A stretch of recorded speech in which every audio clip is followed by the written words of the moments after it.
Très bien. J'ai oublié de donner une petite information sur l'aspect organisation.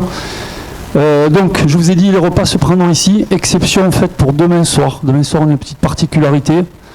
On prendra le repas demain soir à Saint-Jean-du-Gard, commune à une quinzaine de kilomètres d'ici.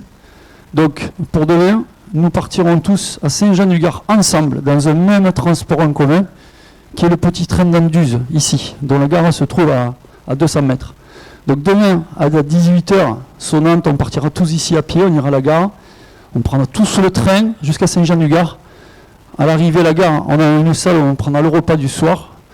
Et ensuite, ce sont des bus qui vous ramèneront ici, ici sur place. Et il y aura plusieurs bus, il y aura plusieurs navettes, à plusieurs horaires. Ceux qui veulent rentrer tôt, ceux qui veulent rentrer tard, il n'y a pas de souci. Hein. Donc demain, je vous le dis, puisque demain soir, vous n'aurez pas le temps de partir d'ici, d'aller aux hébergements. On partira directement sur Anduze. Ça, c'est pour demain. On répétera la consigne demain, mais je tenais à vous le dire. J'ai déjà bouffé 1 minute. Bien. Alors, un bilan. Je vais essayer de brosser un petit bilan général sur la saison feu de forêt, mais pas que la saison estivale, la saison annuelle, sur la partie feu tactique de notre spécialité. J'en profite pour remercier toutes les équipes, que ce soit les responsables d'équipe, les conseillers techniques départementaux qui m'ont fait parvenir des données, puisque j'ai pu compiler un petit peu les données de tous les départements en termes de réalisation de feu tactique cette année 2022. Quand je dis cette année, c'est 1er janvier jusqu'au 30 septembre. Hein, ça fait, il n'y a pas que les feux de l'été, il y a aussi les feux d'hiver. Donc, on va parler un petit peu très rapidement, je vais venir sur le bilan quand même des feux de forêt avant de parler de celui des feux tactiques. Un petit mot sur la ressource quand même des cadres feux tactiques, de où nous en sommes aujourd'hui en termes de ressources. Et ensuite, quelques points, quelques points positifs qui ont été relevés, mais vous verrez qu'il y en a quelques-uns, il y en a beaucoup.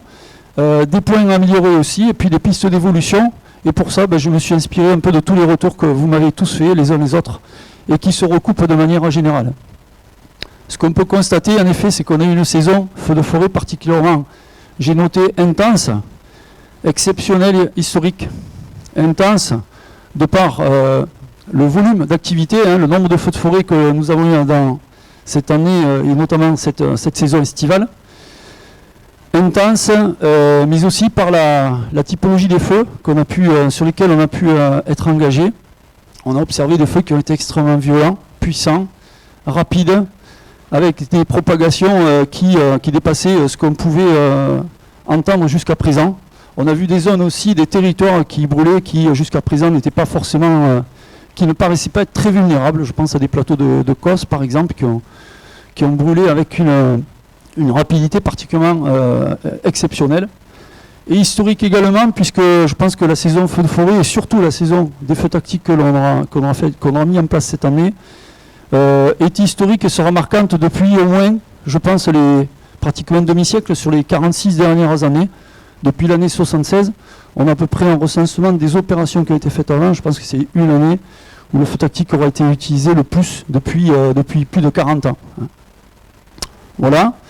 Donc, déjà, avant de parler du feu tactique, le bilan feu de forêt national, voilà quelques éléments. C'est 71 000 hectares cette année donc, de brûlés sur la totalité du territoire. Vous voyez donc sur la carte la localisation des feux. Alors ce sont les feux de plus de 25 hectares qui apparaissent. Donc on en voit dans le sud, sur le grand sud, le sud-est, mais évidemment on a les grosses taches rouges sur la partie sud-ouest, sur la Gironde, sur les Landes et tout le massif, tout le bassin, la forêt d'Aquitaine. Mais pas que, il y a il y a la Bretagne, il y a les feux aussi dans les Vosges, dans le Jura. On voit que les feux ont migré aussi un petit peu vers le nord de la France. Donc c'est vous voyez, c'est 10 300 feux, donc 10 300 feux, dont 140 qui ont plus de 25 hectares. Voilà. On voit aussi que la surface, donc la principale étendue de surface brûlée, donc c'est 1,4% des feux. C'est toujours pareil, donc c'est quelques feux qui font la plus grande, qui font les dégâts les plus importants des surfaces très importantes. En termes de bilan humain, donc 2 sapeurs-pompiers décédés qui ont été consécutifs à des engagements, à des malaises essentiellement. Voilà. Malgré l'activité, je pense qu'on le bilan, et c'est toujours déplorable d'avoir des décès bien évidemment, avec des blessés graves aussi, hein, puisqu'il y en a eu. Bon, c'est une année où on aurait pu aussi, on le sait tous, avoir un bilan beaucoup plus meurtrier que ce que nous avons eu. En termes de matériel aussi, c'est une centaine de constructions, dont 60 habitations. Ça fait beaucoup comme ça sur le papier, mais au rapport de tous les feux qu'il y a eu et de toutes les situations qu'on a rencontrées, je pense que ça fait peu, hein, par rapport à tout ce qu'on aurait pu avoir. Quand on sait le nombre de maisons qui brûlent sur d'autres continents, quand ça brûle, c'est des volumes à 5 chiffres de maisons ou d'habitations détruites. Des campings, mais aussi des dégâts donc, dans 18 départements. Hein. Voilà, donc ça c'est un petit peu les diagrammes des années depuis 1976, hein, en termes de surface brûlée. Donc vous voyez que 1976 c'est l'année un peu marquante historique. Ensuite on a 89, donc, qui a été important aussi. Donc là on était sur des surfaces qui dépassaient les 80 000 hectares. Ensuite il y a 2003 qui a été très marqué. Ensuite on revient à 90 et puis 2022 on est en 5e. Ça fait un bilan qui est quasiment, mais vous voyez, qui se tient pratiquement qui dépasse le seuil des 70 000 hectares depuis 1976, donc depuis 46 ans. Sur la partie les feux de forêt, donc ce qu'on peut voir évidemment, il y a des pics. On a un pic par rapport à que ce soit en termes ici, sur le côté, ce diagramme, c'est un nombre de feux pour la France entière. Et là, on est sur la partie surface. Évidemment, on dépasse les pics qu'on avait connus, mais aussi, il s'élargit un petit peu à partir du mois de mai. Donc ça veut dire que la saison des feux, démarre plus tôt. Hein. On a eu cette année, on l'a bien vu, dès le mois de mai et juin, on a commencé à déjà être dans la saison, avant même qu'on ait pu mettre en place des dispositifs préventifs. Hein. Ça a été un petit peu accéléré. Donc la saison intense en nombre, en volume, mais aussi en termes de durée, notamment en début de saison. Hein.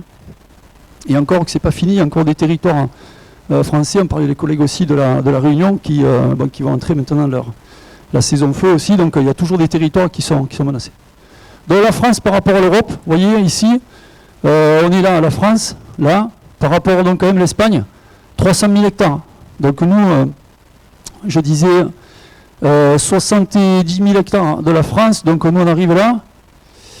Voilà, bon il y a quand même l'Espagne qui est nettement au-dessus, la Roumanie, le Portugal, la Bosnie et Herzégovine, et ensuite donc la France. Bon, l'Italie a pas mal brûlé aussi, la Croatie, etc.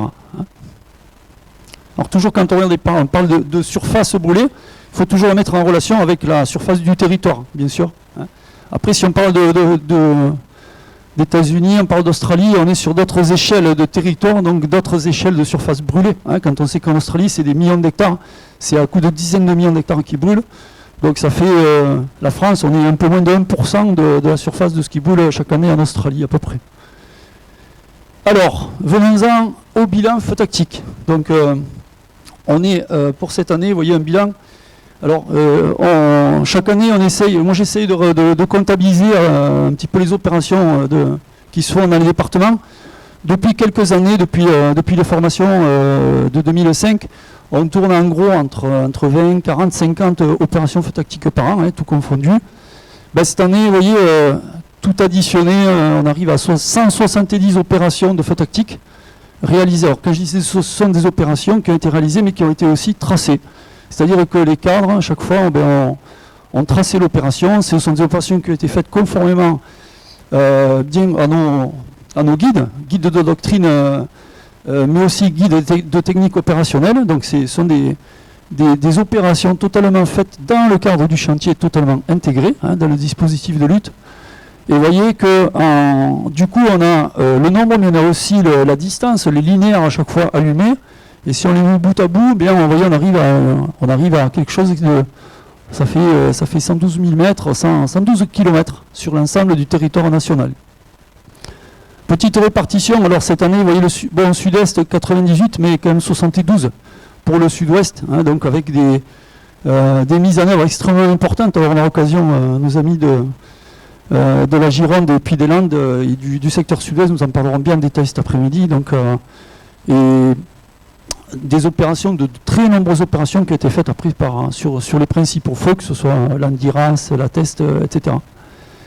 Donc on a 17 départements qui ont eu du feu tactique en France, donc sur la totalité du territoire. Alors vous voyez, on va voir un peu sur la carte d'après où est-ce que ça a été mis en œuvre. Ça a été mis en œuvre, c'est 170 sur 71 feux de forêt. Hein. Donc 71 en rapport avec les 70 000 feux de forêt en France.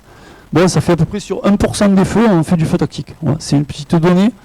Ça nous paraît des fois beaucoup sur ici, mais ramener à une échelle nationale, ça nous donne un petit ratio.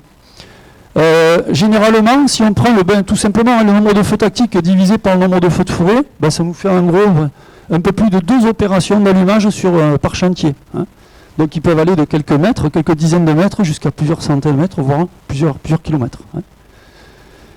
Donc pareil, sur les feux de forêt, ça peut aller d'une seule opération, un seul allumage, jusqu'à 22 allumages. Hein. Donc c'est l'Andiras qui a connu le plus d'opérations feux tactiques, et 22 opérations sur le même chantier. Hein.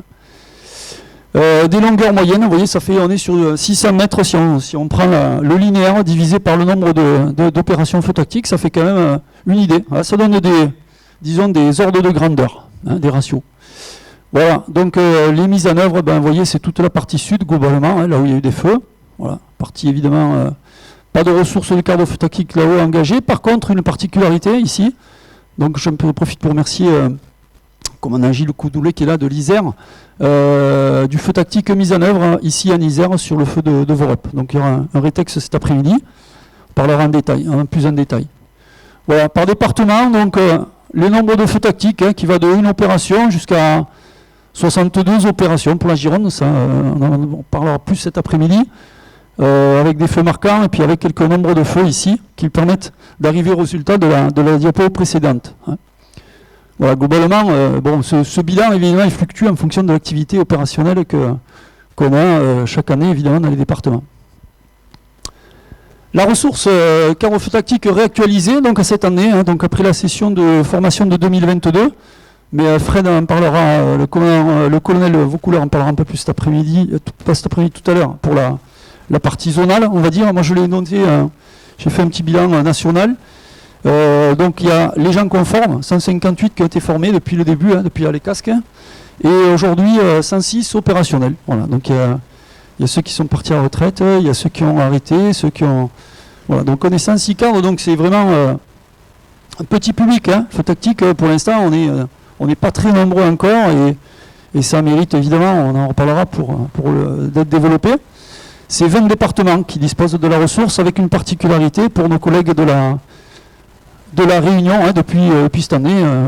Patrick Lefebvre, il est où Patrick? Il est là-bas, voilà. Notre ami Patrick Lefebvre qui est formé, donc premier carreau feu tactique formé à l'île de la Réunion et qui va utiliser à bon escient la technique sur le territoire. Donc les publics, vous voyez, donc sur les SDIS, hein, on est toujours les publics sapeurs-pompiers, civils et militaires, mais aussi forestiers. Particularité, c'est que les personnels, nos amis de l'ONF, hein, que ce soit de l'ONF, des conseils départementaux, les forestiers sapeurs, de l'association aussi forestière d'FCI d'Aquitaine, tout ça sont bien impliqués aussi dans la spécialité feu tactique. Et je pense que ça, il faut évidemment que ça perdure, parce que c'est ce qui fait notre force et notre complémentarité dans l'utilisation de cette technique. Ouais. Quoi qu'il en soit, sur le terrain, on intervient toujours en équipe mixte, et on a pu le mesurer cet été. Donc j'y viens justement sur les points de cet été, des éléments qu'on a pu relever. Vous voyez, point positif, la diapo, j'ai enlevé des trucs parce qu'il y a beaucoup de points positifs qui ressortent de cette saison.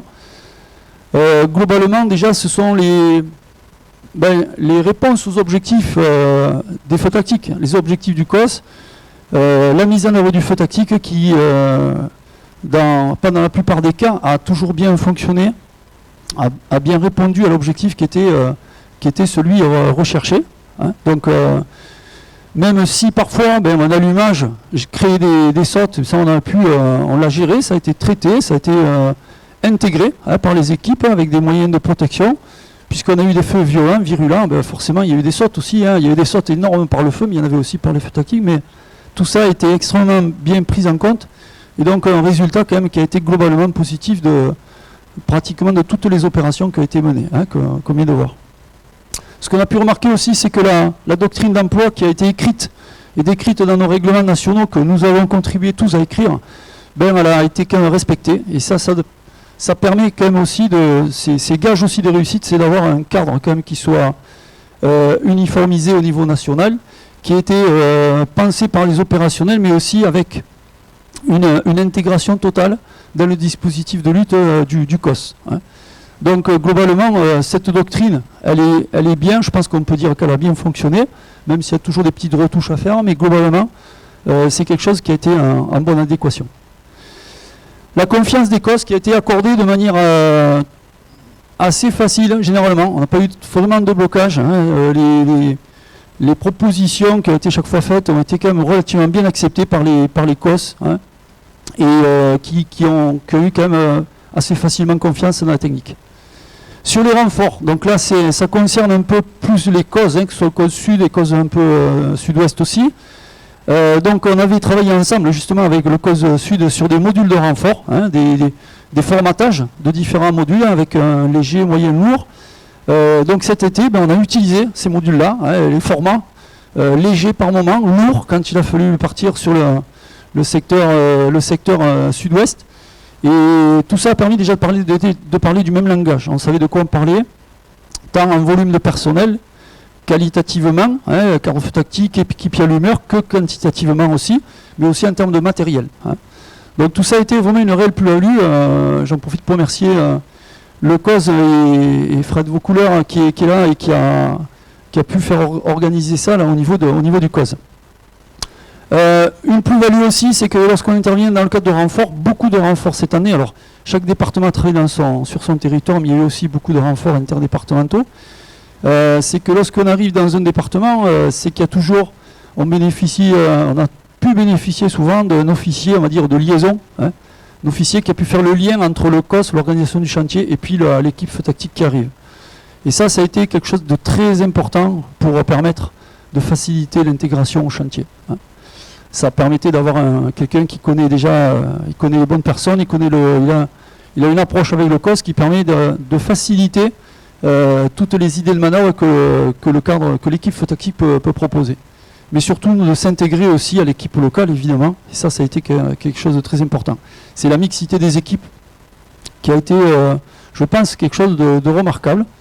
Lorsqu'on se retrouve, on travaille de la même façon. Il y a plein de choses qui sont déjà acquises, hein, lorsqu'on se rencontre. Le rôle du chef de détachement aussi, qui était important dans ces détachements, hein, avec le COS, pour la relation avec le COS.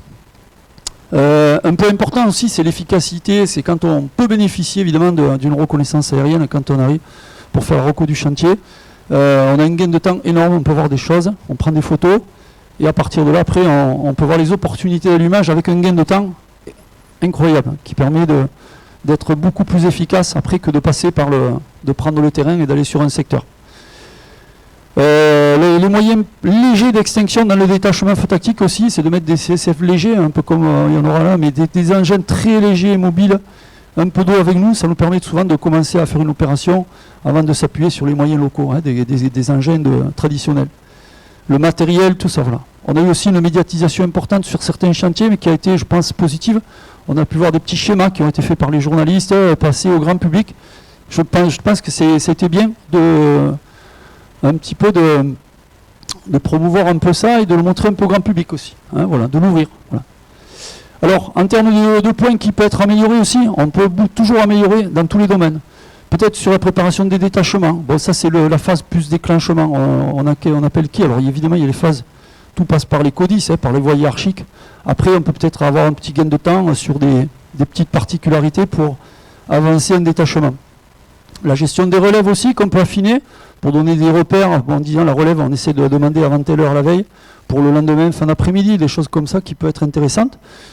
Dans les documents aussi, des fois on n'a pas toujours les bons documents, hein, quand on va à l'extérieur, surtout pour les renforts. Hein, ça c'est voilà. Bon, après il y a le contact chef de secteur, des fois qui est pas. Nous on a été plusieurs à le constater quand on va à l'extérieur sur un chantier, qu'on est sur une opération feu tactique, on n'a pas toujours le contact facile avec le chef de secteur, surtout au moment où on veut faire l'opération. Voilà, il y a eu des rendez-vous des fois un peu différés par rapport au démarrage de l'opération. C'est quelque chose qu'il faut qu'on essaie d'améliorer à tout niveau. Hein, voilà, c'est des délais d'autorisation du COS, parce que le COS, lui, il a ses impératifs aussi. hein. Il a sa hiérarchie départementale, il a d'autres étapes avant d'accorder un feu tactique, donc ça peut prendre un peu de temps. Hein. Les lisières aussi, bon, le traitement des lisières après feu tactique, parce que cette année, on a vu que le sol était très chaud. Nous, on a des moyens seulement de protéger notre feu tactique au moment où on fait l'opération, mais derrière, il faut faire du noyage. Et là, il faut aussi qu'on ait une ressource locale suffisante pour le faire. Donc ça, c'est des points qu'il faut aussi un petit peu améliorer. Donc on le retrouve sur ces quelques propositions ici. Voilà, bon, ça revient un petit peu à ce que je disais. Alors, dans le domaine de la formation, il faut qu'on finalise quand même ce fameux référentiel national d'activité en pas compétences, donc qui intègre le feu tactique, avec les deux niveaux, hein, équipier et cadre feu tactique. C'est important. Garder le prérequis du boulage dirigé pour aller au feu tactique, c'est important aussi, c'est indispensable. Je pense que voilà, ça il faut vraiment le maintenir, ce prérequis. Et peut-être penser à activer une petite cellule aussi juridique pour la suite. Plus on fera des feux tactiques, plus on sera peut-être sujet à peut-être des gens qui aient des réclamations, peut-être le propriétaire du terrain qui lui demandera peut-être une indemnisation, des choses comme ça. Voilà, il faut qu'on le suive. Voilà. Sur les modules renfort, là je viens d'en parler, sur la diapo d'avant. Les engagements, les relèves, ça je viens d'en parler aussi. J'aimerais juste vous montrer, puisque le temps défile. Donc la formation. Alors ça c'est un point important aussi.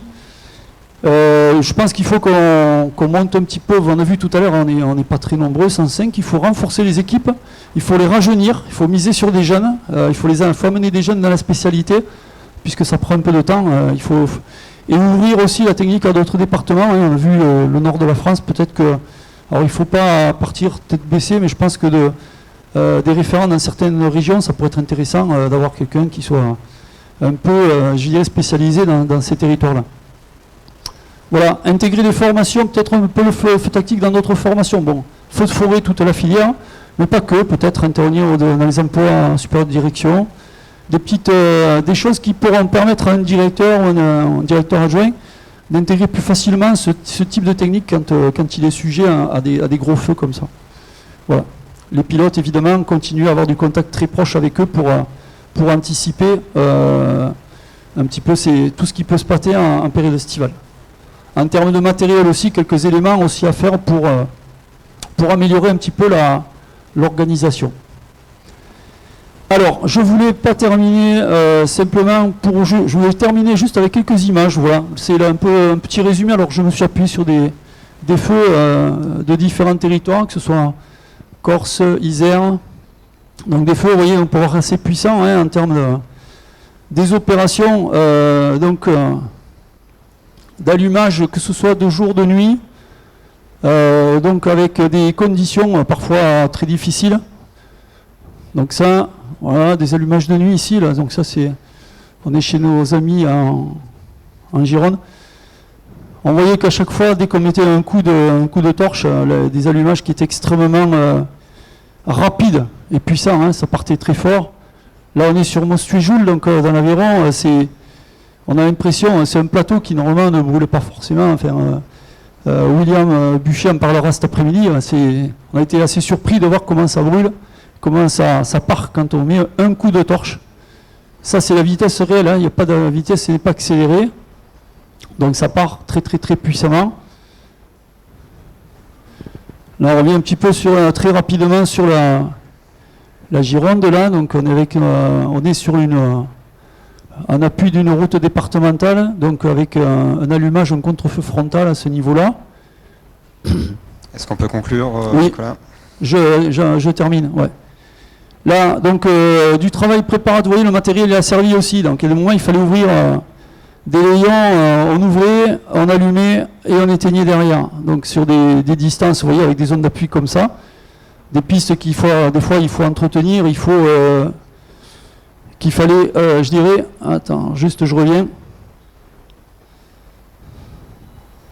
Pourquoi ça marche pas là attends, tac. Ouais, bon, ouais, ça y est, ouais. Là, beaucoup d'opérations de contre-feu direct en aspiration du foyer. Donc on a beaucoup utilisé ça cette année, puisqu'on est souvent avec des feux qui étaient à proximité de la zone d'appui. on a beaucoup utilisé l'aspiration du feu. Et chaque fois, vous voyez que avec peu de moyens, voire pas de moyens, on arrivait à conduire un allumage qui partait aspiré par la puissance du feu. Et des allumages par point aussi, puisque on n'arrivait pas à faire du linéaire, tellement que il y a du rayonnement. De la technique d'allumage par point qu'on peut voir là sur la diapo, qui permettait ensuite de s'éloigner un petit peu de la partie qui brûlait de manière beaucoup plus intense. Voilà. Donc Nicolas, tout ça, ça sera... On va conclure là-dessus si tu veux bien. On reviendra, oui. Je finis juste ça. Bon, c'est sur la diapo. C'est un petit clin d'œil à l'équipe de départ de 1998, que j'ai mis les noms. De l'équipe qui a travaillé un peu sur toute la technique au départ, qui a lancé un petit peu les prémices de l'activité avant que ce soit dans la loi. Donc voilà, donc un grand merci à toute l'équipe. Et merci à vous tous aussi de votre attention. Merci. Et on peut l'applaudir. Je savais qu'en démarrant par Nicolas, on ne pourrait pas